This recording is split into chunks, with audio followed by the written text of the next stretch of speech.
जय हिंद। उत्कृष्ट एजुकेशन के इस ऑनलाइन प्लेटफॉर्म पे मैं अखिलेश आप सभी का स्वागत करता हूं। जैसा कि आप लोग जानते हैं कि हम लोग एग्ज़ाम से पहले एग्ज़ाम रिवीजन सीरीज लेके आ रहे हैं, जिसमें आज हम लोग पढ़ेंगे अपकृत विधि। अपकृत विधि का यह पार्ट 2 है। अगर पार्ट 1 आप लोगों ने नहीं देखा है तो कृपया चैनल पे जाके देख लें और चैनल को लाइक, शेयर और सब्सक्राइब कर दें। तो आइए आज हम लोग शुरू करते हैं अपकृत विधि। अपकृत विधि में यहाँ हमने जो कुछ भी क्वेश्चन लिया हुआ है यह पिछले 2020, 19 और 18 यानी 2015 से लेके 2020 तक परीक्षाओं में जो भी आया हुआ है क्वेश्चन, उन सभी क्वेश्चनों को हमने लेकर यहाँ समायोजन किया हुआ है। तो आइए हम लोग देखते हैं। जिला उपभोक्ता संरक्षण परिषद की स्थापना, गठन एवं उद्देश्यों पर प्रकाश डालिए। यह आपका प्रश्न है। इसके लिए आइए हम लोग इसका आंसर देखते हैं क्या होता है।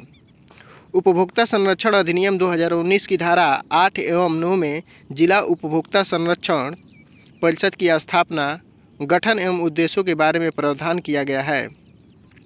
स्थापना इसकी देखते हैं।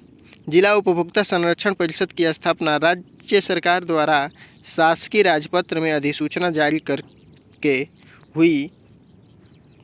गठन इसका देख लेते हैं। जिला उपभोक्ता संरक्षण परिषद का गठन निम्नांकित से मिलकर होता है। इसमें जिला कलेक्टर होते हैं जो अध्यक्ष होते हैं तथा उपभोक्ता हितों का प्रतिनिधित्व करने वाले आवश्यकता अनुसार कोई एक सदस्य होंगे। इसकी बैठक कब कब होती है?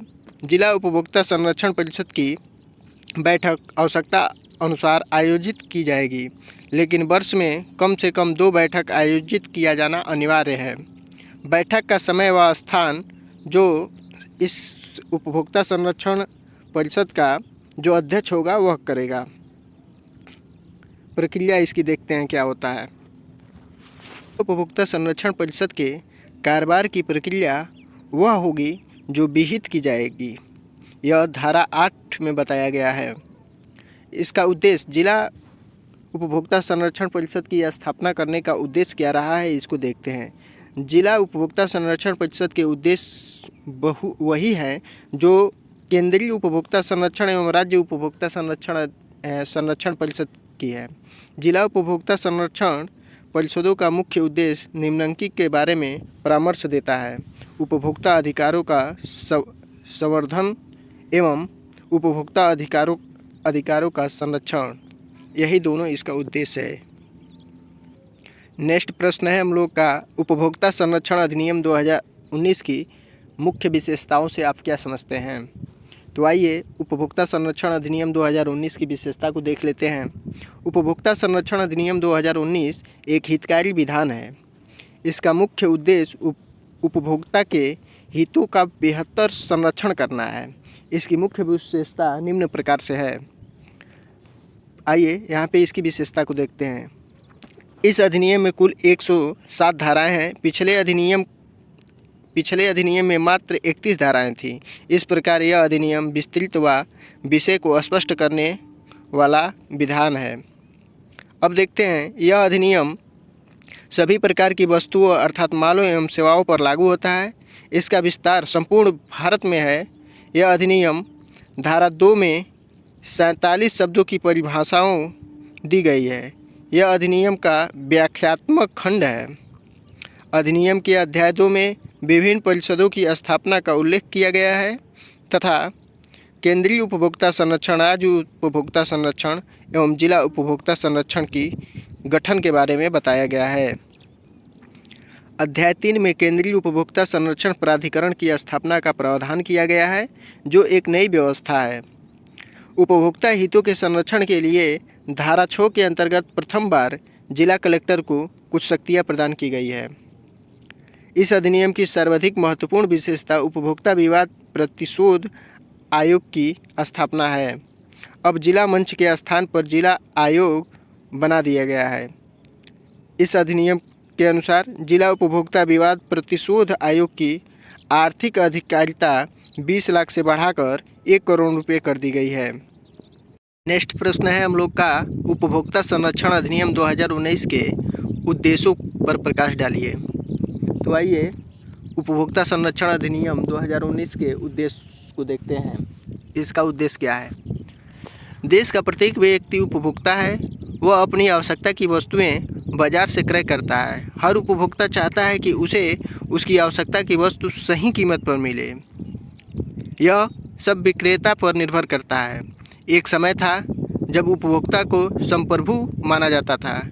उसे उचित मूल्य पर उचित मात्रा में समुचित गुण की वस्तु उपलब्ध कराई जाती थी।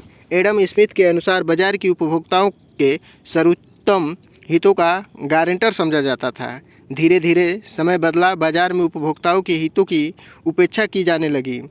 बाजार में क्रेता के सावधान के नियम चल पड़ा। अब बाजार में क्रेताओं को सावधान रहना पड़ा, अन्यथा उसके छल किए जाने का खतरा था। लेकिन यह स्थिति भी अधिक दिनों तक नहीं रही। हमारे शासन प्रशासन एवं विधायिका का इस ओर ध्यान गया। उपभोक्ता के हितों के संरक्षण की मानसिकता बनी। परिणाम स्वरूप उपभोक्ता संरक्षण अधिनियम 1986 पारित किया गया। जब यह नियम संपूर्ण देश में काल एवं परिस्थिति की आवश्यकताओं को पूरा करने में असमर्थ लगने लगा, तो इस अधिनियम को निरस्त कर उपभोक्ता संरक्षण अधिनियम 2019 पारित किया गया, जो संपूर्ण भारत पर लागू है, अर्थात जिसका विस्तार संपूर्ण भारत पर है। इसका उद्देश्य अधिनियम की उद्देशिका के अनुसार इस से है उपभोक्ताओं के हितों को संरक्षण प्रदान करना, उपभोक्ताओं विवादों पर समय से प्रभाव प्रकाश डालना एवं उनका परिनिर्धारण करना तथा संबंधित आनुषंगिक विषयों के लिए उपबंध करना। इस अधिनियम का उद्देश्य उपभोक्ताओं के हितों का संरक्षण करना है। नेशनल सीड कॉरपोरेशन बनाम मधुसूदन रेड्डी का एक मामला है। यह मामला 2012 का है। इस मामले में उच्चतम न्यायालय द्वारा यह निर्धारित किया गया कि इस अधिनियम का मुख्य उद्देश्य उपभोक्ताओं के हितों का संरक्षण सुनिश्चित करना बताया गया। इसके बाद एक और मामला है चरण सिंह बनाम हीलिंग टच हॉस्पिटल। इस मामले में उच्चतम न्यायालय द्वारा यह बताया गया कि उपभोक्ता संरक्षण अधिनियम एक हितकारी विधान है। इसका मुख्य उद्देश्य उपभोक्ताओं के एक बड़े वर्ग की शोषण से सुरक्षा करना है। और मामला है the consumers and citizen forum versus Karnataka power corporation. यह मामला 1994 का है। इस मामले में प्रतिपादित किया गया कि उपभोक्ता संरक्षण अधिनियम उपभोक्ता के हितों के संरक्षण के साथ साथ उसका उपचार प्रदान करता है।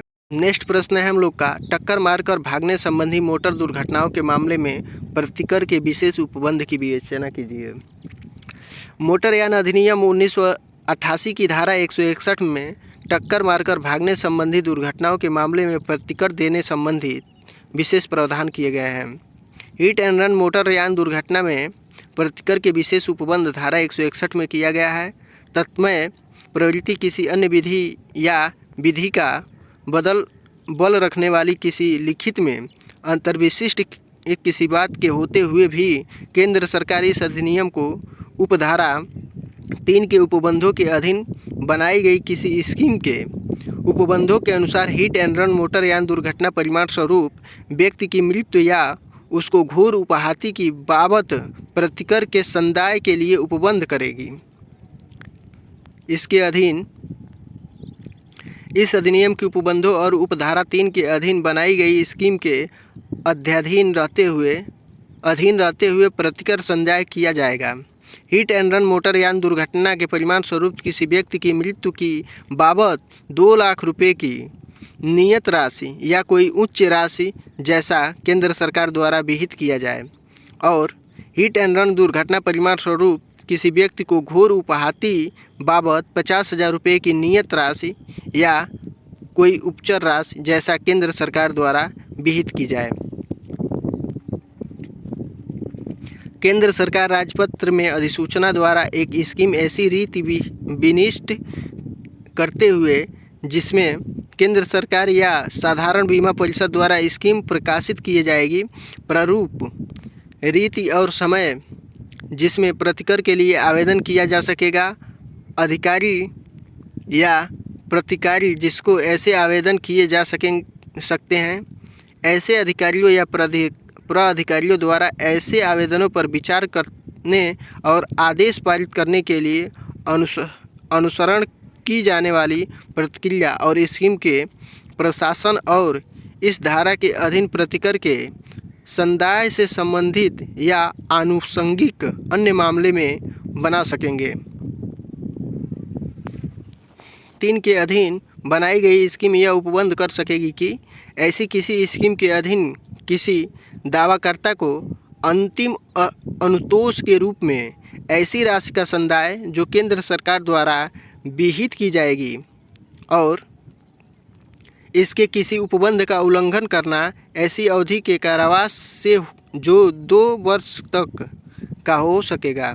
जुर्माने से किसी 25,000 रुपये से कम राशि होगी, परंतु 50,000 रुपये तक का हो सकेगा या दोनों से दंडित किया जा सकता है। प्रश्न है, कठोर दायित्व के सिद्धांत से आप क्या समझते हैं? कठोर दायित्व का सिद्धांत क्या है? सामान्यतः अपकृत विधि में यदि कठोर क्षति बचाने के लिए सभी संभावित प्रयास करते हुए युक्त एवं विवेकशील व्यक्ति के समान आचरण करके तो उसे अपकृत हेतु उत्तरदायी नहीं माना जाता है, परंतु कुछ विशेष परिस्थितियों में यदि व्यक्ति खतरनाक वस्तुओं का प्रयोग करता है अथवा उसे संग्रह करता है तो उसका दायित्व कठोर दायित्व माना जाता है। कठोर दायित्व के अंतर्गत वह हर प्रकार के संभावित खतरे को रोकने हेतु बाध्य होता है तथा उनसे उत्पन्न क्षति हेतु उत्तरदायी होता है। कठोर दायित्व निम्न प्रकार से उत्पन्न हो सकता है। अपनी भूमि पर खतरनाक वस्तुओं के संग्रह से उत्पन्न खतरों के प्रति दायित्व, इसे राइलैंड बनाम फेचर का नियम भी कहते हैं। दूसरा है पशुओं के लिए दायित्व। तीसरा है खतरनाक वस्तुओं के लिए दायित्व। चौथा है खतरनाक निर्णयों एवं स्थानों के प्रति दायित्व। अब आइए पहला देखते हैं हम लोग राइलैंड बनाम फेचर का नियम क्या है। राइलैंड बनाम फेचर का मामला 1868 का है। अपनी भूमि पर खतरनाक वस्तुएं एकत्रित करने के कारण हुई क्षति के नियम के प्रतिदायित्व को राइलैंड बनाम फेचर का नियम कहा जाता है। यह अत्यंत महत्वपूर्ण नियम है। अपकृत विधि का कठोर सिद्धांत है, अर्थात प्रत्येक व्यक्ति को अपने संपत्ति का उपयोग इस प्रकार करना चाहिए जिससे दूसरों को क्षति न हो। इस सिद्धांत के प्रयोग के लिए वादी को न केवल क्षति प्रदर्शित करनी चाहिए अपितु यह भी प्रदर्शित करना चाहिए कि यह क्षति प्रतिवादी के कृत्य से इसलिए हुई है कि प्रतिवादी अपनी संपत्ति के प्राकृतिक उपयोग की सीमा के बाहर उसका खतरनाक उपयोग कर रहा है। इस बाद में प्रतिवादी ने अपनी भूमि पर एक कुशल ठेकेदार द्वारा एक तालाब बनवाया तथा जब तालाब में पानी भर गया तो तलहटी में दरार पड़ जाने से पानी वादी के खान में भर गया। न्यायालय ने प्रतिवादी को उत्तरदायी मानते हुए यह सिद्धांत प्रतिपादित किया था, अर्थात यदि कोई व्यक्ति अपने प्रयोजन के लिए अपनी भूमि पर कोई वस्तु लाता है या एकत्रित करता है जिसके पलायन से दूसरों को हानि हो सकती है, वह व्यक्ति अपनी वस्तु को अपने जोखिम पर रखता है। यदि वस्तु के पलायन से किसी अन्य व्यक्ति को क्षति होती है तो उसका पूर्ण दायित्व होगा, चाहे वह कितना भी सावधान एवं सतर्क क्यों न होता हो। प्रतिवादी का दायित्व इस तथ्य पर आधारित रहता है कि वस्तु लाई गई थी और उसका पलायन हुआ। इस दायित्व के 2 आवश्यक तत्व होते हैं: प्रतिवादी की भूमि से वस्तु का पलायन और प्रतिवादी के द्वारा भूमि का अस्वाभाविक प्रयोग। अब देखते हैं प्रतिवादी के भूमि से वस्तु का पलायन कैसे होता है। पलायन का अर्थ वस्तु के प्रतिवादी के नियंत्रण से बाहर हो जाने से है। यदि वस्तु प्रतिवादी के नियंत्रण से बाहर नहीं गई है तो पलायन नहीं माना जाएगा। इसमें रीड बनाम जे लॉन्स एंड्स 1947 का मामला है। इसमें प्रतिवादी की बारूद की फैक्ट्री रक्षा मंत्रालय के लिए गोला बारूद बनाती थी। रक्षा मंत्रालय द्वारा फैक्ट्री में नियुक्त प्रतिनिधित्व फैक्ट्री की सीमा में ही बारूद में विस्फोट होने से घायल हो गया। न्यायालय ने वादी की चोट के लिए प्रतिवादी को उत्तरदायी नहीं माना क्योंकि वस्तु बारूद का पलायन नहीं हुआ था। कठोर दायित्व के नियम के अपवाद भी हैं। रायलैंड बनाम फेचर के कठोर दायित्व संबंधी नियम के निम्नलिखित 5 अपवाद हैं। पहला, स्त्रीकृत। दूसरा, अजनबी एवं दुर्व्यवहारपूर्ण दोषपूर्ण कृति। और तीसरा, वादी स्वयं दोषी हो। और चौथा, अगर सामान्य लाभ हो। और पांचवा, प्रतिनिहित अधिकार। तो आइए हम लोग शुरू करते हैं ईश्वरीकृत क्या होता है। ईश्वरीकृत में यह नियम वहाँ लागू नहीं होता है जहाँ पलायन ईश्वरीकृत अथवा ऐसी शक्तियों के कारण हुआ है जो मानव नियंत्रण एवं मानव की सामर्थ्य से परे है। निकोलस बनाम मार्कलैंड का मामला है। इसमें प्रतिवादी ने कुछ कृत्रिम झीलें धारा पर बांध बनाकर बनाई हुई थी। बांध अत्यंत मजबूत तथा सभी अवसरों से उक्त था। एक अत्यंत खतरनाक तूफान आया जैसा पहले कभी नहीं आया था। इसमें बांध टूट गया जिससे पानी का बहाव बाढ़ में बदल गया। वादी के संपत्ति की हानि पहुंची। न्यायालय ने निर्धारित किया कि यह ईश्वरीय कृत्य था, अतः प्रतिवादी उत्तरदायी नहीं होगा। अजनबी का दुर्व्यवहारपूर्ण या दोषपूर्ण कृत्य। रिचर्ड बनाम रेथित का मामला है। इस मामले में ऊपरी मंजिल के स्वामी को किसी अजनबी द्वारा प्रावधानों द्वारा जानबूझकर पानी बहाने के कारण नीचे रहने वाले को हुई क्षति के लिए उत्तरदायी नहीं माना गया, परंतु अजनबी के कृत्य द्वारा संभावित क्षति को रोकने में प्रतिवादी को उपेक्षा नहीं बरतनी चाहिए। तीसरा अपवाद है वादी द्वारा स्वयं दोषी। अगर जब खतरनाक वस्तुओं का पलायन वादी के स्वयं के कृत्य का परिणाम है तो प्रतिवादी उत्तरदायी नहीं होगा। और चौथा है सामान्य लाभ। यदि खतरनाक वस्तु का संग्रह वादी एवं प्रतिवादी दोनों के संयुक्त लाभ के लिए है तो ऐसे रख रखाव का दायित्व तो वादी का प्रतिवादी दोनों का होता है। यदि पलायन किसी ऐसे कार्य का परिणाम है तो वादी की सहमति से किया जा रहा है तो ऐसे वादी क्षतिपूर्ति नहीं प्राप्त कर सकेगा। और पांचवा अपवाद है यहाँ पे परिनियमित अधिकार। यह नियम तब लागू नहीं होता है जब प्रतिवादी को विधि द्वारा उस वस्तुओं को संग्रह करने व रखने का प्रतिकार प्राप्त हो जिससे पलायन के कारण क्षति हुई हो। इसमें पशुओं के लिए दायित्व। पशुओं को 2 श्रेणियों में विभक्त किया जाता है। पहला, सामान्य प्राकृतिक वाले। इसमें वे पशु आते हैं जो सामान्यतः खतरनाक प्रकृति वाले नहीं हैं, जैसे कुत्ता, घोड़ा, गाय, बैल, बिल्ली आदि। इस प्रकार के पशुओं द्वारा कातिर क्षति के मामले में वादी तभी क्षतिपूर्ति पा सकता है जब वह यह प्रमाणित कर दे कि प्रतिवादी को पशु की खतरनाक प्रकृति का ज्ञान था। यदि वादी यह प्रमाणित करने में असमर्थ रहता है तो वह सफल नहीं हो सकता। दूसरा है खतरनाक प्रकृति वाले पशु। इस प्रकार के पशुओं में शेर, भालू, भेड़ी, बंदर इत्यादि आते हैं। इसमें पशुओं को व्यक्ति अपने जोखिम पर रखता है और उसके द्वारा कारित क्षति के लिए उसका कठोर दायित्व होता है। इस प्रकार की क्षति के मामले में वादी को पशु की खतरनाक प्रकृति प्रमाणित करने की आवश्यकता नहीं है। नेक्स्ट प्रश्न है हम लोग का, उपेक्षा से आप क्या समझते हैं, उपेक्षा की परिभाषा क्या है तथा इसके आवश्यक तत्वों के बारे में बताइए। उपेक्षा की परिभाषा। प्रोफेसर बिलफोर्ड के अनुसार उपेक्षा एक अपकृत्य के रूप में सावधानी बरतने के विधिक कर्तव्यों का उल्लंघन है जिसके परिणाम स्वरूप प्रतिवादी ने न चाहने पर भी वादी को क्षति प्राप्त करती है। साइमंड के अनुसार जब व्यक्ति का विधिक कर्तव्य होता है कि वह सावधानी बरते तो उसकी लापरवाही से उपेक्षा का अपकृत्य बनता है। रीलैंड एवं कार्ल्स के अनुसार उपेक्षा वह भूल है जिसको वह विधिक कार्य करते समय करता है। एक मामला है भारत संघ बनाम हिंदुस्तान लीवर लीवर लिमिटेड का है। इसमें न्यायालय द्वारा उपेक्षा को परिभाषित करते हुए कहा गया कि उपेक्षा किसी कार्य को करने का ऐसी त्रुटि है जिसको सामान्य बुद्धि वाला उन्हीं परिस्थितियों में नहीं करता। अब आइए देखते हैं हम लोग उपेक्षा के आवश्यक तत्व। सावधानी पहला इसमें आवश्यक तत्व में पहला है सावधानी बरतने का विधिक कर्तव्य।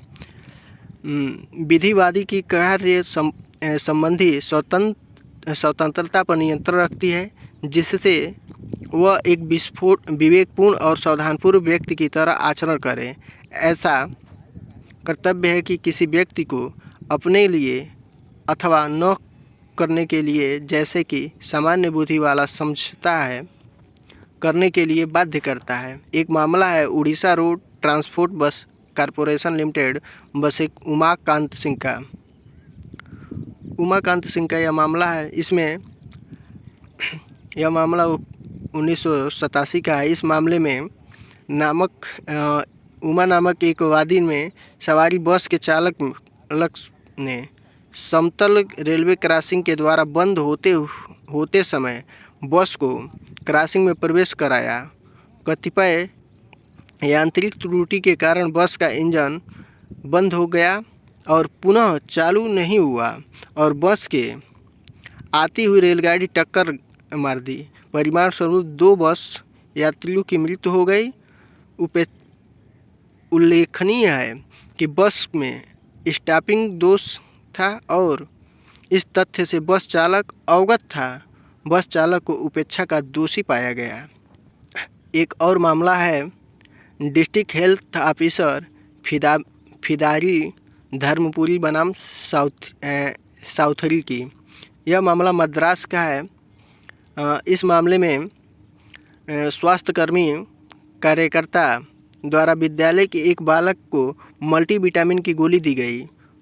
उस बालक ने एक साथ 30 गोलियां खा ली, जिससे उसकी मृत्यु हो गई। बालक को गोली के सेवन के बारे में कोई अनुदेश नहीं दिए गए थे। न्यायालय ने उसके लिए सरकार को उपेक्षा का दोषी माना और उसके विरुद्ध प्रतिकर के संदाय का आदेश दिया। स्वास्थ्यकर्मी एवं प्रधानाध्यापक को दोषी नहीं माना गया क्योंकि वे सरकार के आदेशों का पालन कर रहे थे। दूसरा है वादी के प्रतिकर कर्तव्य।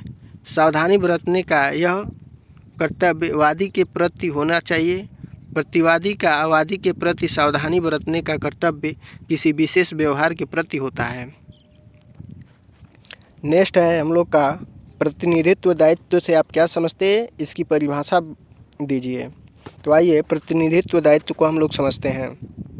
प्रतिनिधित्व दायित्व के सिद्धांत के आधार पर क्वासी फासी एवं एलिसम फेसिट पर सी यह एक नियम है। इस नियम के अनुसार इस कथन का अभिप्राय यह है कि जो व्यक्ति दूसरे व्यक्ति के मध्य से कार्य करता है वह कानून की दृष्टि में स्वयं कार्य करने वाला होता है। मालिक एक नौकर के संबंध नौकर के कृत्य के लिए मालिक को उसके सिद्धांत के अनुसार उत्तरदायी माना जाता है।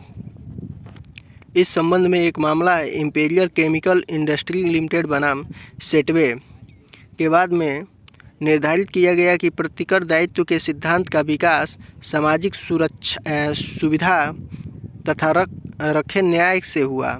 चूँकि स्वामी सेवक को नौकरी पर रखता है, अतः स्वामी विश्व में अपने सेवक के उसके नियोजन की परिधि में किए गए अपकृत्य के लिए उत्तरदायी होगा। एक और मामला है इसमें, दूसरा है रेस्पोंडियर सुपीरियर। इस कथन का अभिप्राय यह है कि यदि अपकृत्यकर्ता को कृत्य करने का अधिकार किसी सुपीरियर अथवा प्रधान से मिलता है तो प्रधान को ही उत्तरदायी माना जाना चाहिए। इस प्रकार कार्य व्यवहार में नौकर द्वारा किए गए कार्य मालिक द्वारा किए गए समझे जाने चाहिए। एजेंट के द्वारा किए गए कार्य के लिए प्रधान तथा एजेंट दोनों ही सुपीरियर सम्मिलित रूप से एवं अलग अलग उत्तरदायी होंगे।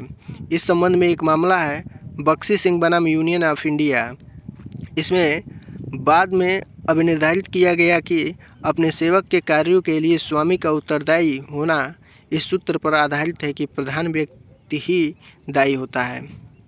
आधुनिक दृष्टिकोण हम लोग यहाँ पे देख लेते हैं।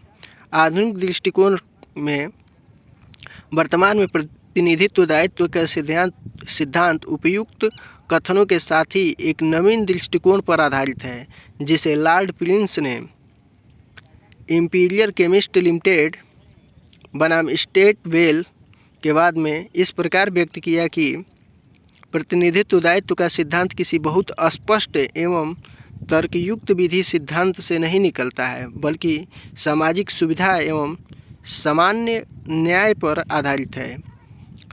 मालिक नौकर को अपने लाभ के लिए रखता है और इस परिस्थिति में रखता है कि क्षतिपूर्ति कर सके। इसलिए नौकर द्वारा सेवा काल में की गई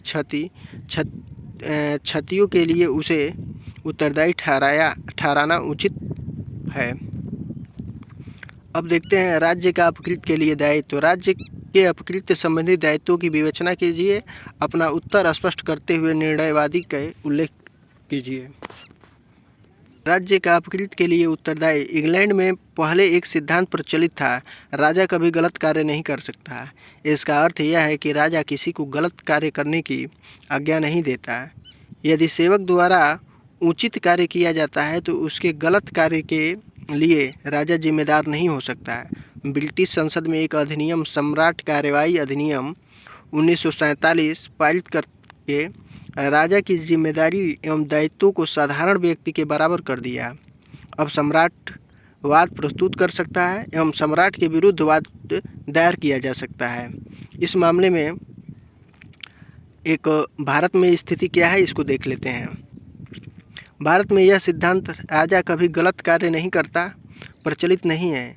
भारतीय संविधान के अनुच्छेद 300 में यह स्पष्ट कर दिया गया है कि राजा स्वयं वाद दायर कर सकता है एवं राज्य के विरुद्ध दावा दायर किया जा सकता है। लेकिन राज्य का दायित्व क्या होगा?